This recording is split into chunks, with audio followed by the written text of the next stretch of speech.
tere taas, mina olen Reijo ja kui sa soovid kogu oma turvasüsteemi jälgida mitte ainult läbi HIConnect mobiiliäpi või läbi salvesti, vaid ka läbi oma arvuti, siis selle jaoks mul ongi täna siin läpakas välja võetud ja hakkame vaatama, kuidas siis toimib Hikvisioni tarkvara nimega IVMS 4200. Läbi selle tarkvara saamegi siis kogu oma turvasüsteemi kontrollida, jälgida, saame kõiki sätteid muuta samamoodi nagu salvestis või läbi mobiiliäpi. Ja kuna selles tarkvaras on nii palju erinevaid võimalusi, siis võtamegi siit järk-järgult ja täna siis vaatame, kuidas seda installeerida, kuidas kasutajat teha, kuidas oma kaamera ära ühendada, kuidas seda jälgida ja seejärel ühendame selle tarkvaraga HIConnect mobiiliäpiga ära, et sa siis saaksid kogu oma olemasoleva turvasüsteemi, mis sul HIConnect äpis näiteks praegu juba olemas on, siis üle tõsta ka sinna IVMS 4200 tarkvarasse.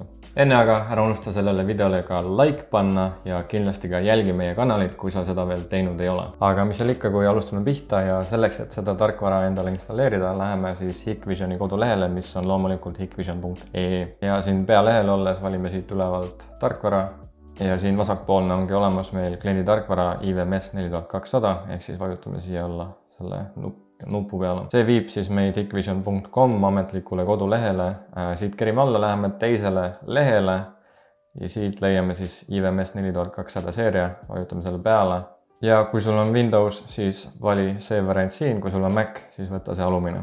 Ning tõmbame selle endale alla. Kui allalaadimine on lõpetatud, siis klikime selle ikooni peale. Siia paneme linnukese, next. Siit soovitan sul jätta kõik samaks nii nagu on. Kui tahad, võid endale ka AI siis töölaua panna siia. Siit saad valida endale siis installatsiooni kausta, mina jätan selle samaks ja paneme install. Ja nüüd ongi installeerimine valmis, paneme finish ja see siis automaatselt avab ka meile tarkvara. Nüüd kui on installitud, siis siit edasi teemegi lihtsalt kasutaja ära, ehk siis pane endale mingi kasutaja nimi ja parool. Kui soovid, siis võid panna siia linnukesse ka, et iga kord, kui sa tarkvara käivitad, siis ta automaatselt logib sinu kasutajasse sisse. Järgmisena see tarkvara soovib, et sa sätestaksid endale siis 3 turvaküsimust, mis minu meelest on natukene liiga palju, aga okei, teeme need siis ära. Nii ja login. Ja nüüd olemegi siis tarkvaras sees, siia võid panna lihtsalt OK ja close. Ma teen selle ekraani suureks ka siin ja see on siis see tarkvara, et siit me hakkamegi kogu meie süsteemi edaspidi kontrollima. Täna me veel vaatame, kuidas me selle kaamera siia ühendada saame ja kuidas me selle HIConnect mobiiliäpiga ühendada saame. Nii, esimene asi, mida siin märgata, on see main view siis ehk siis põhivaade ja siit me näeksimegi siis kaamera pilti, kui meil oleks kaamera ühendatud. Ehk siis läheme tagasi, siit ülevalt vasakult paneme selle kastikese peale siia ja läheme siia paremale äärde ja vajutame device management peale. Siit lehelt saamegi lisada endale seadmeid juurde. 2 varianti on selleks, kõige lihtsam on vajutada siit online device, mis ta siis otsib ise üles, kui on mõni seade, mis sul on online'is. Kui sul on mõni seade, mis ei ole võrgus, siis saad ka seda manuaalselt lisada siit add vajutades ja siis lihtsalt lisades selle nime, IP aadressi, kasutaja nime ja parooli. Aga praegu vaatame, kas online device otsimine toimib. Ja kuna mul on see kaamera ilusti võrguga ühenduses, siis ta kohe tundis selle siit alt ära.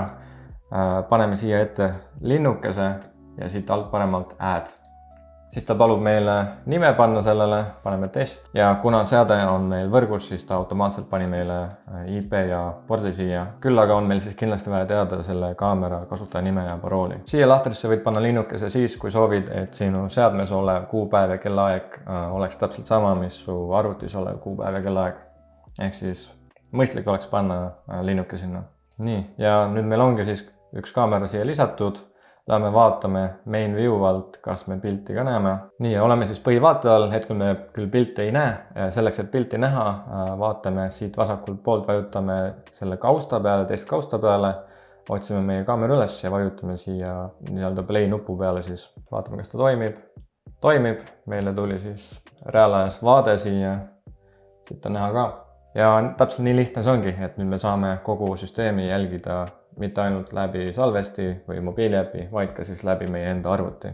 Aga oletame, et sul on HIConnect äpis juba oma turvasüsteemi üles seatud. Kuidas me saaksime selle turvasüsteemi HIConnect äpis tuua siis üle siia, et me saaksime ka seda läbi arvuti kontrollida? Tegelikult see on väga lihtne, selle jaoks me läheme tagasi Maintenance and Management alla ning siit valime oma kaamera juurest selle hammasratta märgi ja siit paneme Basic Settings. Ja imekombel see menüü on meil juba eesti keeles, mis on väga hea.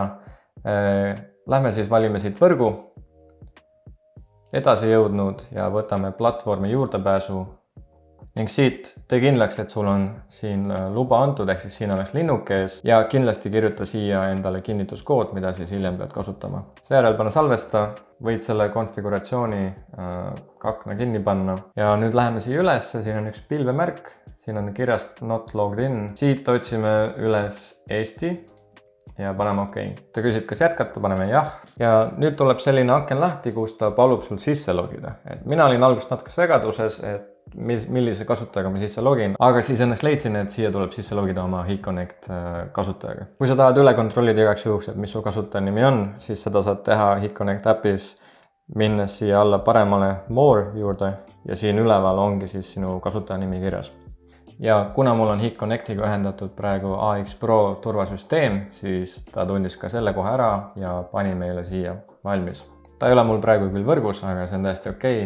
Kui ma ta võrku panen, siis see tarkvara tunneb ta ära ja me saame läbi tarkvara siit näiteks läbi põhivaate siis vaadata selle pilti ka. Ja sellega ongi tegelikult 2 põhiasja selle tarkvara juures ära räägitud. Järgmistes IVMS videotes läheme natukene sügavamale ja uurime, mis selle tarkvaraga veel teha saab. Ja kindlasti ära unusta meie kanalit jälgida ja pane ka like sellele videole. Sellega mina tänaseks lõpetan. Aitäh vaatamast ja järgmise korrani!